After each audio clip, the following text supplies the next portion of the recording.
Hello everyone, welcome to prep IAS पे आप सबका स्वागत है। तो आज जो डेली गाइडेंस प्रोग्राम है हमारा, उसमें मैं आपको दूंगा इकोनॉमिक्स डे 2 के लिए टारगेट्स। नाउ अगेन, जो लोग नए हैं, लेट मी टेल देम, ये डेली गाइडेंस जो हमारा प्रोग्राम है, इसका पर्पस है कि आपका पूरा का पूरा यूपीएससी का सिलेबस एक सिस्टमेटिक और ऑर्डरली वे में through daily targets for both prelims और मेंस कंप्लीट कराना। एंड अभी हमने जो है कल से इकोनॉमिक्स से स्टार्ट किया है।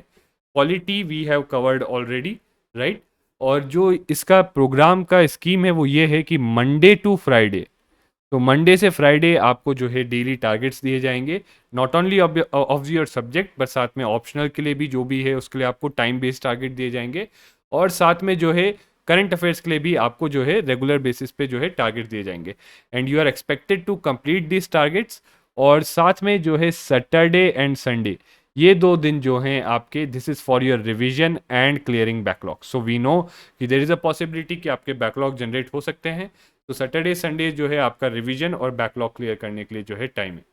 जो ये टारगेट्स हैं डेली आपको 5 AM पे दिए जाते हैं, और सेम डे जो है 10 PM पे इन्हीं टारगेट्स पे जो है आपको मल्टीपल चॉइस क्वेश्चंस भी दिए जाते हैं।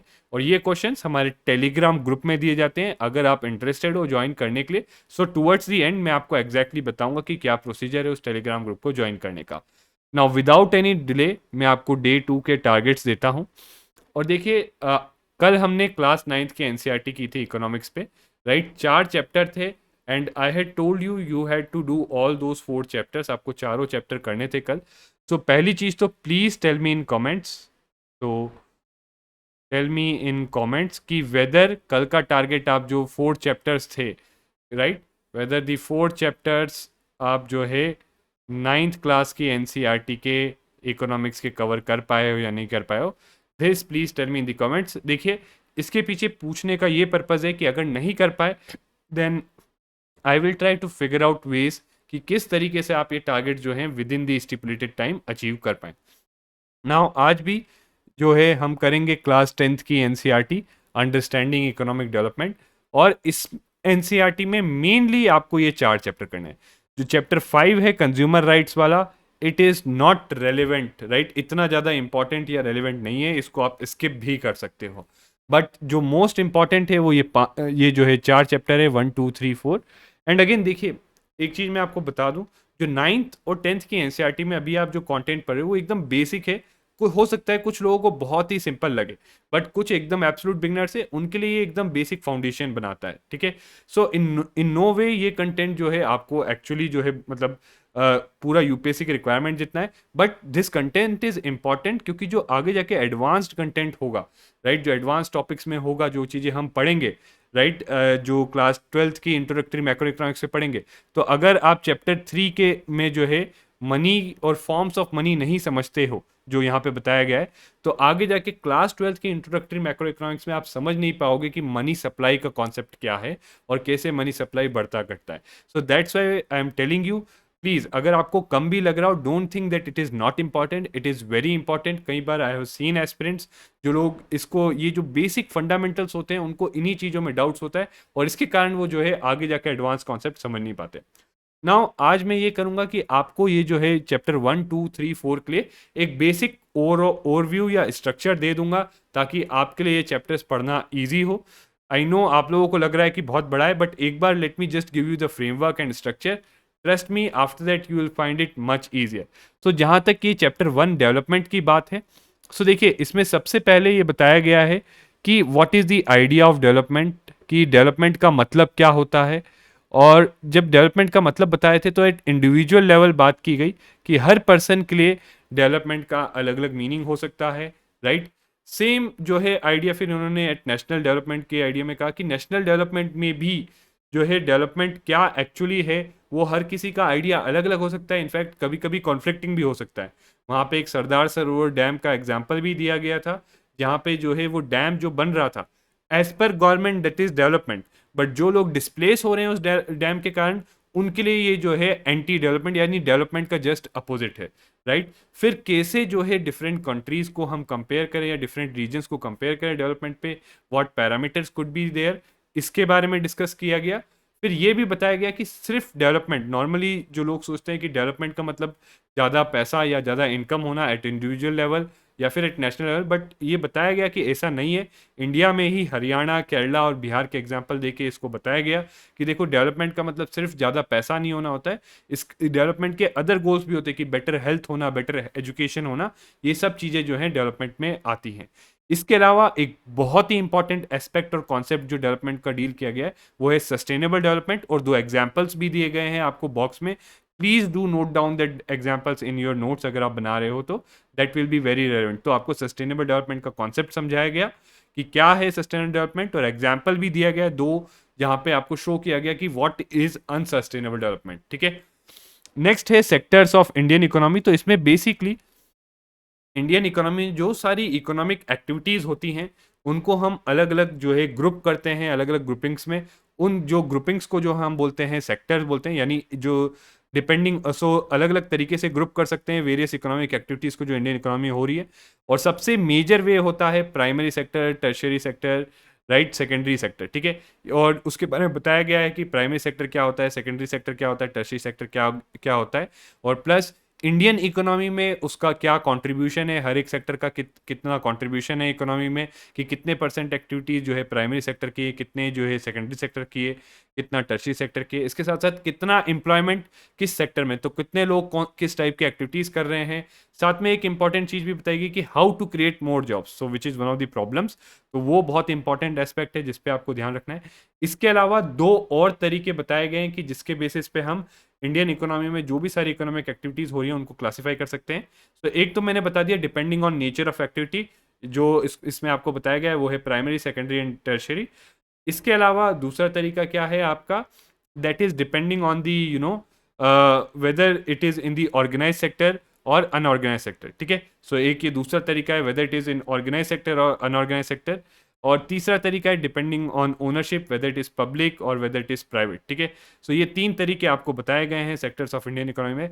इसमें मोस्ट इंपॉर्टेंट जो है पहले दो तरीके समझने के लिए, थर्ड तो आप बहुत इजी है समझना ओनरशिप के बेसिस पे, but it is very important that you understand first two classifications based on nature of economic activity, और क्या इंडियन इकोनॉमी में प्राइमरी सेक्टर कितना है, सेकेंडरी कितना है, टर्शियरी कितना है, in terms of employment and in terms of contribution to the GDP. ठीक है, और सेकंड है ऑर्गेनाइज सेक्टर क्या क्या कितना कंट्रीब्यूशन है, और अनऑर्गेनाइज सेक्टर कितना है, और अनऑर्गेनाइज सेक्टर के साथ क्या प्रॉब्लम्स हैं ये बताया गया।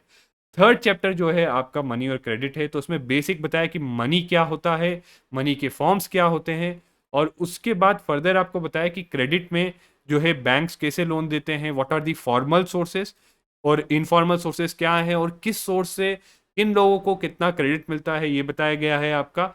और बाद में जो है इनफॉर्मल सेक्टर से क्रेडिट लेने में क्या प्रॉब्लम्स हैं, राइट, ये भी बताई गई है। और साथ में आपको एक सेल्फ हेल्प ग्रुप के बारे में बताया गया है।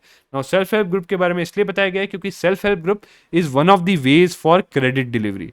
ठीक है, सो जो पुअर पीपल है उनको जो है क्रेडिट प्रोवाइड करने का एक तरीका होता है एसएचजीज। तो एसएचजीज क्या है और कैसे इनके थ्रू क्रेडिट डिलीवरी होती है और क्या बेनिफिट है ये बताया गया। चैप्टर 4 जो है आपका ग्लोबलाइजेशन पे है। नाउ इसमें आपको बताया गया है कि ग्लोबलाइजेशन पहले क्या है, दूसरा आपको बताया गया है कि क्या फैक्टर्स के कारण ग्लोबलाइजेशन हुआ है, तीसरा आपको ये बताया गया है कि इंडिया पे क्या इम्पैक्ट पड़ा है ग्लोबलाइजेशन का, और चौथा आपको ये बताया गया है कि इंडिया पे एक सर्टेन नेगेटिव इम्पैक्ट भी पड़ा है, और वो नेगेटिव इम्पैक्ट को कैसे जो है फेयरर ग्लोबलाइजेशन किया जाए, लास्टली वो आपको बताया गया।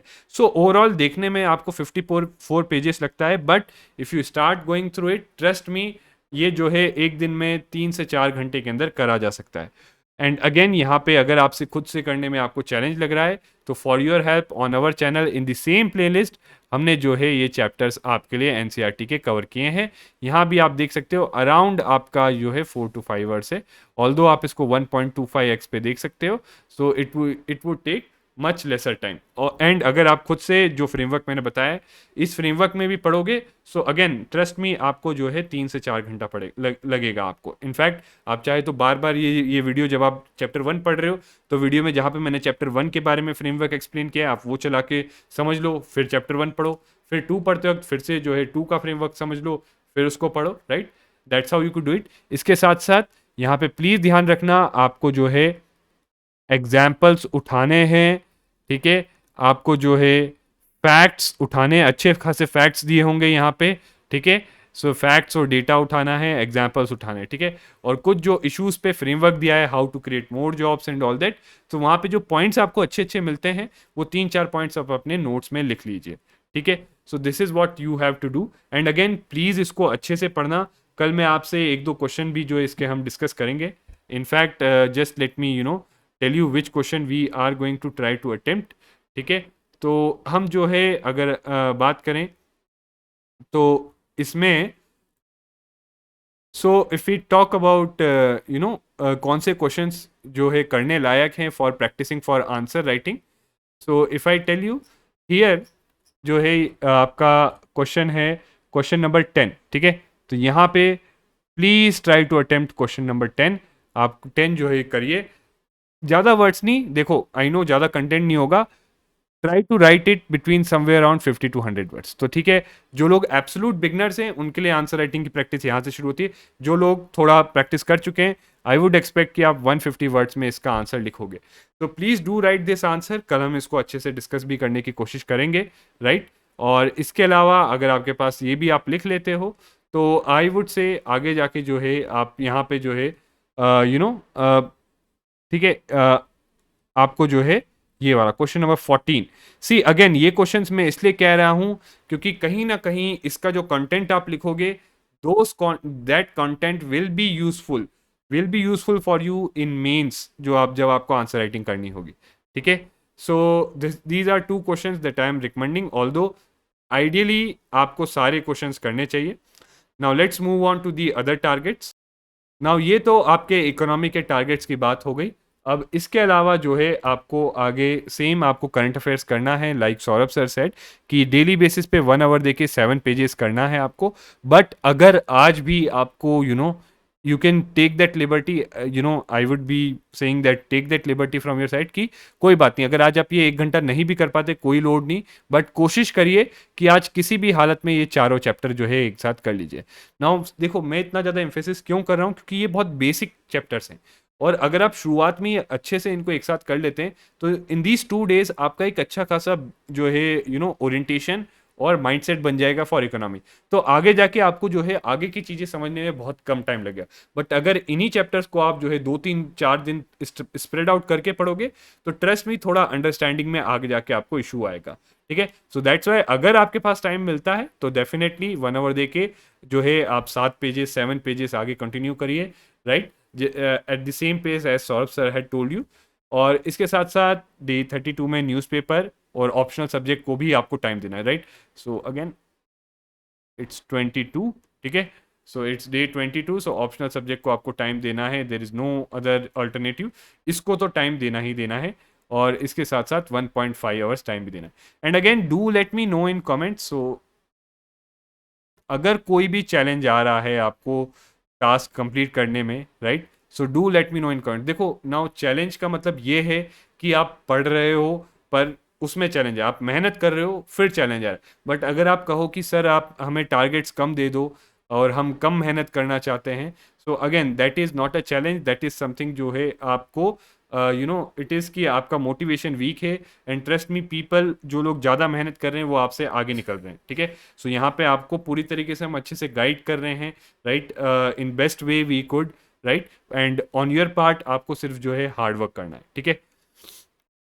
इसके अलावा सजेशन यही है कि डेली आंसर राइटिंग कोर्स में कराया जाता है, वो आप कर सकते हो। सो please do follow it. So daily जो है होता है, एंड अगेन कुछ नहीं होता तो एटलीस्ट स्ट्रक्चर बना के जो है वीडियोस ही देख लिया करो आंसर राइटिंग के डिस्कशन के, कुछ ना कुछ आपको डेफिनेटली आइडिया मिल जाएगा, राइट। एंड ओवरऑल अब टाइम आ गया है कि आप एटलीस्ट अब जो है एक मिनिमम बेंचमार्क सेट कर लो कि दिन में 8 hours, although ideally I always recommend कि टारगेट बेस्ड स्टडी होनी चाहिए, यानी आवर्स डजेंट मैटर, राइट। जितना टाइम जो है टारगेट सेट किए हैं उसको कंप्लीट करने में लगता है तो वो करना है हमें।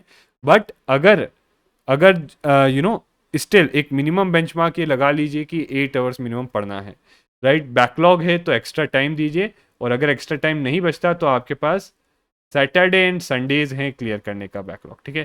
सैटरडे संडेज हैं, एंड देखो बैकलॉग है तो पेशेंस रखो, पेशेंस के साथ ही क्लियर होगा बैकलॉग, ठीक है।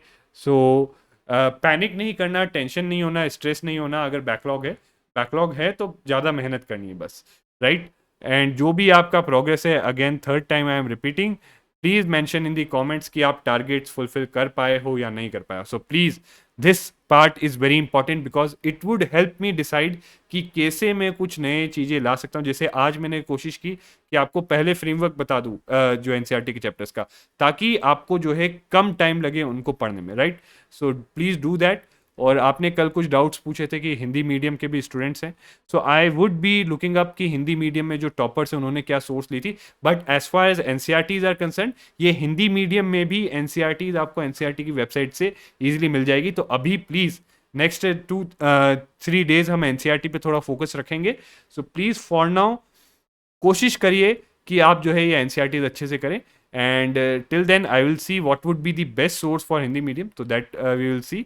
एंड अगेन और भी कोई डाउट या क्वेरी या कंसर्न हो या कोई फीडबैक हो आपका, so please do provide us, because the more you comment and tell us कि कितना प्रोग्रेस हो रहा है, आपका फीडबैक दोगे, उतना ही हम बेटर वे में आपको टारगेट्स दे पाएंगे और उतना ही आपका फोकस्ड और प्रिसाइज और कंसाइज स्टडी रहेगा, राइट। एंड एंड लास्टली जो लोग नए हैं, जिनको पता नहीं है कि हम लोग टेलीग्राम ग्रुप पे बेस्ड ऑन जो आज के टारगेट्स हैं उसके बेसिस पे टेलीग्राम ग्रुप पे क्वेश्चंस कराते हैं। सो उसके लिए आपको क्या करना है, अगर वो टेलीग्राम ग्रुप ज्वाइन करना है तो वो इनवाइट ऑनली बेसिस पे है, क्योंकि कई बार हमने देखा था कि काफ़ी अनसिंसियर लोग भी जो है उसको ज्वाइन कर लेते हैं, स्पैम करने लगते हैं। सो आपको कुछ नहीं करना, you have to register yourself with us, ठीक है। एक तो सब्सक्राइब कर लीजिए हमारे चैनल को, राइट। सो आपको और बेल आइकन दबा दीजिए तो आपको रेगुलर अपडेट्स मिलते रहेंगे। साथ में register yourself with us to get regular updates, ठीक है। सो आपको जो है रजिस्टर करना होगा, और जैसे ही आप रजिस्ट्रेशन फॉर्म जो है डिस्क्रिप्शन में है वो आप भरोगे तो आपको जो है इनवाइट जो है लिंक मिल जाएगा टेलीग्राम ग्रुप का फॉर डेली गाइडेंस, ठीक है। सो डेली गाइडेंस का जो टेलीग्राम ग्रुप है उसके लिए इनवाइट लिंक मिल जाएगा, वहाँ पे आपको क्वेश्चंस डेली बेसिस पे मिलते हैं जिसपे आप कमेंट डिस्कशंस वगैरह सब कर सकते हो, ठीक है। So with this is it for today's targets and wish you all the best. And again, fourth time I'm repeating, please let me know in the comments whether you are able to fulfill those targets or not. So thank you very much and see you again tomorrow.